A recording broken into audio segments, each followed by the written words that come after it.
We have to talk about how crazy this is. Um, we have to talk about how crazy this is.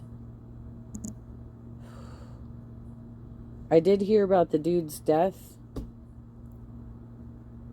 I don't know that he was necessarily the one that was supposedly in charge of QAnon, because I've heard various stories about like who actually was running the 8chan accounts and stuff, and that there might have been multiple people.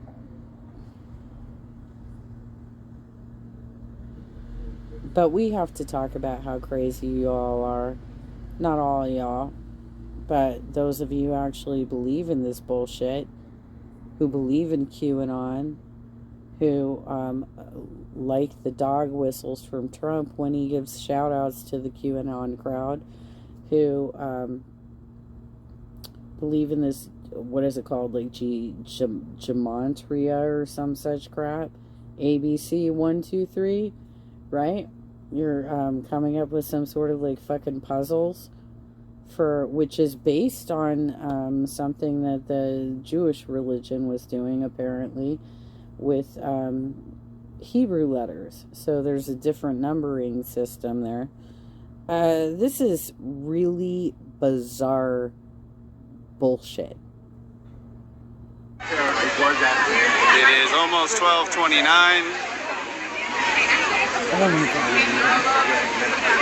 Any minute now. The big reveal. Crowd is big. Ready to go.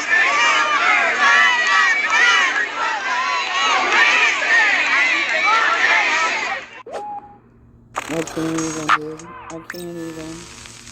You just watched footage captured by journalist Steve Monticelli in November of 2021, and that large crowd that you saw was comprised of QAnon cult followers who gathered in Dallas, Texas to witness the return of JFK Jr., who would then announce a joint 2024 presidential run with Donald Trump and reveal that he's been alive this whole time.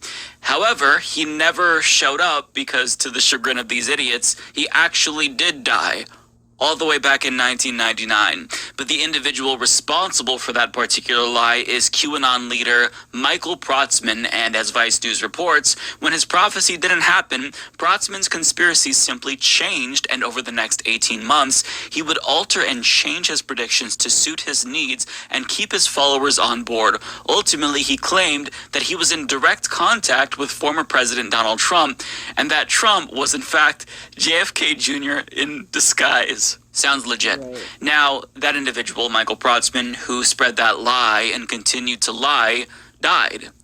Vaccine? No, but seriously, he died. He died on June 30th in a motocross accident, and his followers are taking it about as well as you'd expect. Vice News reports Shelley Mullinex, who was one of Protzman's earliest followers but had a falling out with him and other members of the group last year, remains convinced of the conspiracies Protzman concocted about JFK. She believes his death is all part of the plan. If that was the plan that God had for him, I know that everything is going to be revealed soon, Mullinex told Vice News on Wednesday. Mullinex said that in recent days, someone in her group claimed Protzman was taken out, but she dismissed that. She doesn't want any conspiracy theories, folks. She did, however, claim that the person who died was in fact one version of Michael Protzman, the evil version, and that the good Michael Protzman, who is in fact JFK Jr. in a mask, is still alive and well. Holy shit. Vice News spoke to several family members of Protzman's followers, and all said that their loved ones have dismissed the news of Protzman's. What are y'all hoping to accomplish with this kind of bullshit? Oh no, they're all still alive. They're just wearing masks and disguises. Right? Why? Why? Like, okay.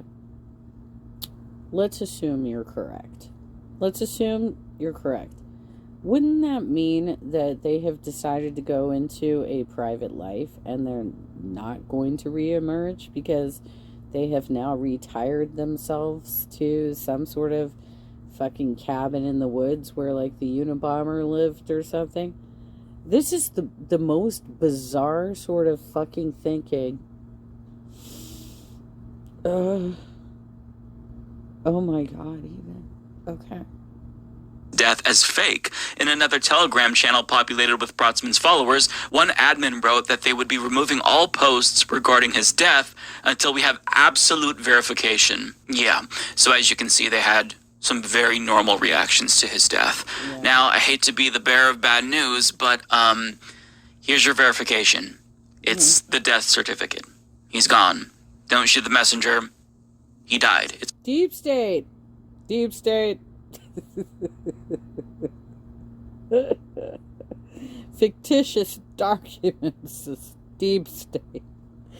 They're never going to believe. You could give them all of the information in the world, and they are never going to believe you, because they are living in a fantasy dream cult world at this point, where they think that they can pull up an application on their phone, type in letters, and decide that because Michael Jackson's last tour was named This Is It, that in their gematria shit, that somehow translates to something like, no, it isn't. That sounds such bullshit. I can't even. This is, I mean, come on, guys. Don't you have jobs and shit? Like, don't you want to, like, actually just, like, help pick up litter in your community and help, like, get the homeless off the street? And, like, don't you want to do more to actually, like, improve your communities? I'm so confused by this. Real. Now, I know that they're just going to say it's fake, but perhaps maybe that will give some of them some closure. But the reason why we're talking about this is not to discuss Protzman or his legacy, but really what happened after he died. And it's only been a little more than a month, but his death created this power vacuum, and one individual stepped up and tried to encourage his followers to follow them instead. But it doesn't necessarily seem like they are taking to that particular person. But unbeknownst to a lot of these individuals who want to be the new leader, well, before his death, he actually trained a successor. And that individual has since stepped up to take his place, and his new followers, or his old followers, I should say, have been receptive to this new leader. And that's troubling, because this new leader is literally a 13-year-old girl named Tiny Teflon.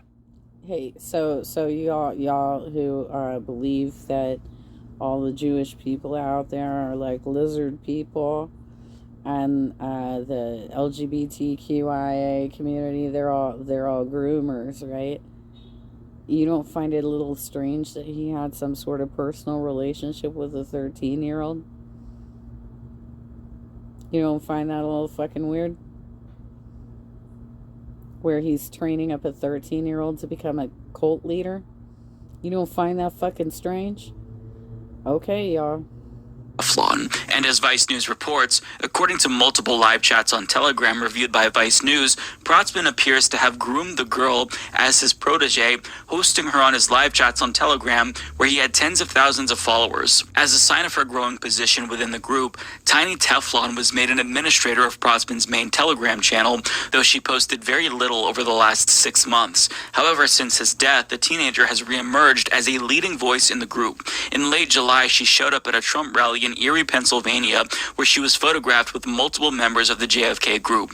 Then she began to post again in the Negative 48 channel, as well as posting her decodes on August 1st. She shared a link to her new channel called ABC 123. The channel's description says it will contain Tiny Teflon's decodes, research, and much more. And in all caps adds channel monitored by adult. The description doesn't mention who the adult is, but it is likely her mother, a Protzman devotee who has an account on Telegram as Teflon Dawn. Using this account, she has promoted her daughter's work, as well as celebrating her birthday with a message posted in the main Negative 48 channel last year.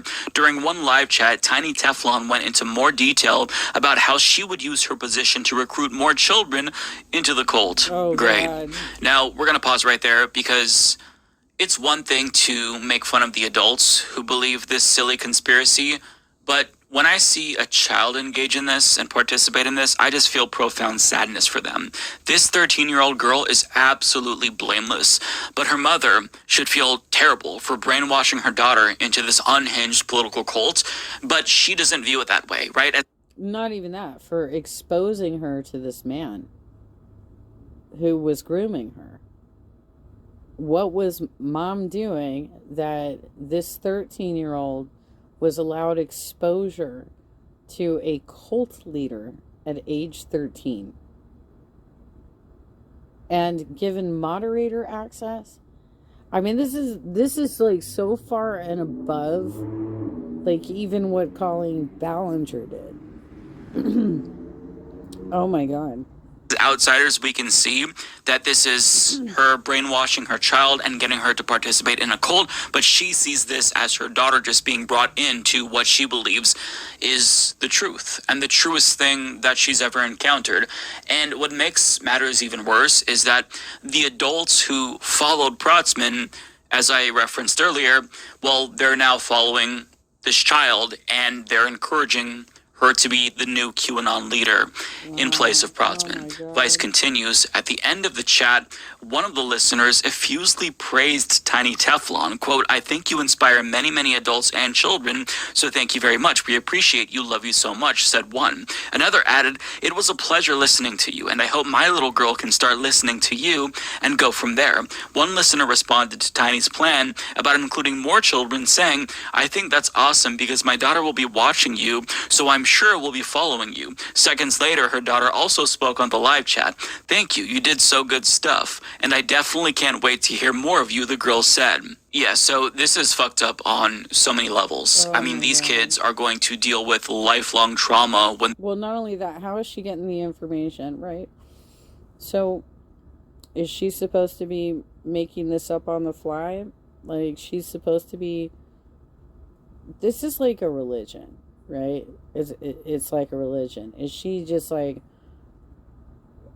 Do the people who believe in the QAnon bullshit believe that the leaders who represent themselves as Q are actually part of government, or the ones who are representing themselves as the leaders, are they just spokespeople who are getting leaks?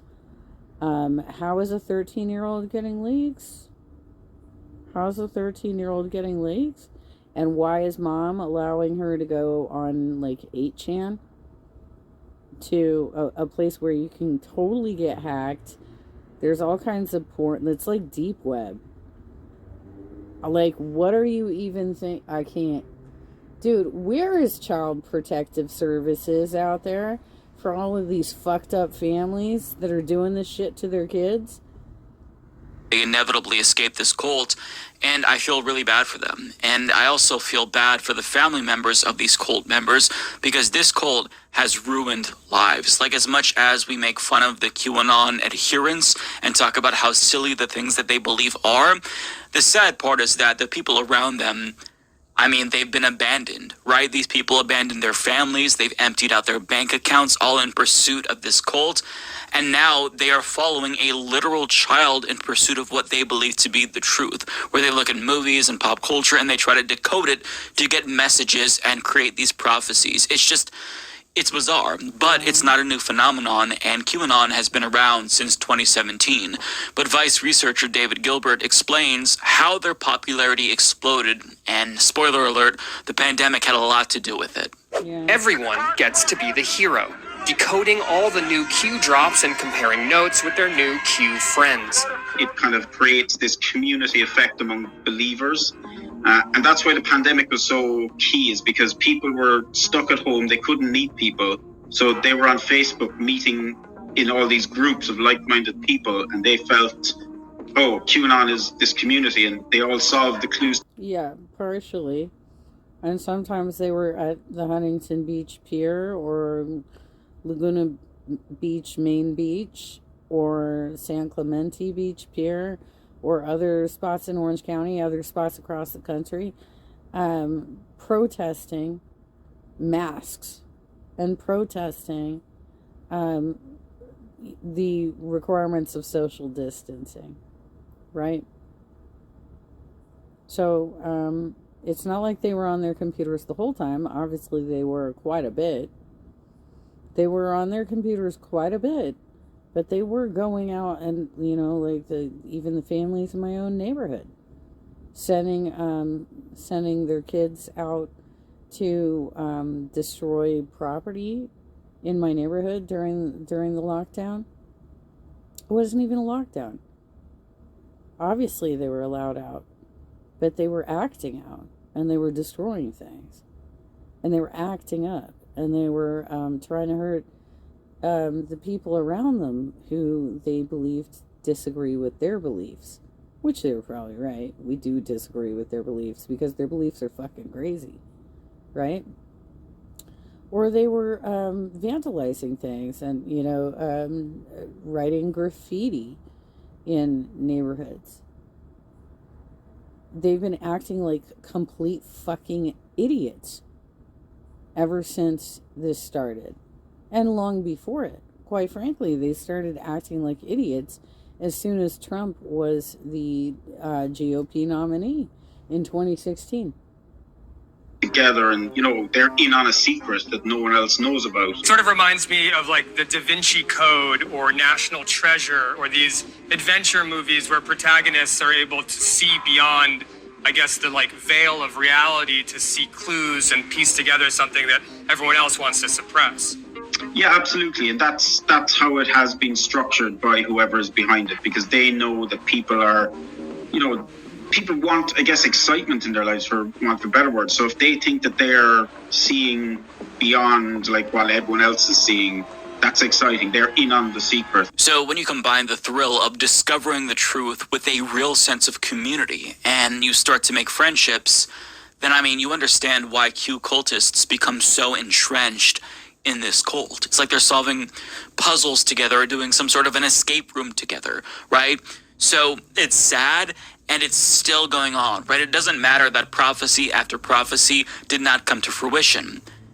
They still believe it, right? Because this has become a lifestyle to them. And so it doesn't matter if somebody makes a prediction based on the things that they've decoded and that doesn't bear out. What matters is that this is giving them a sense of identity and purpose, and because of that, it makes it that much more difficult to want to leave in the first place, because if this is all you have, if you've driven away your family, and this is your life, then you really have no incentive to leave, and it's just you're kind of stuck in this hole that you've dug for yourself, and getting out is impossible, and you don't want to get out.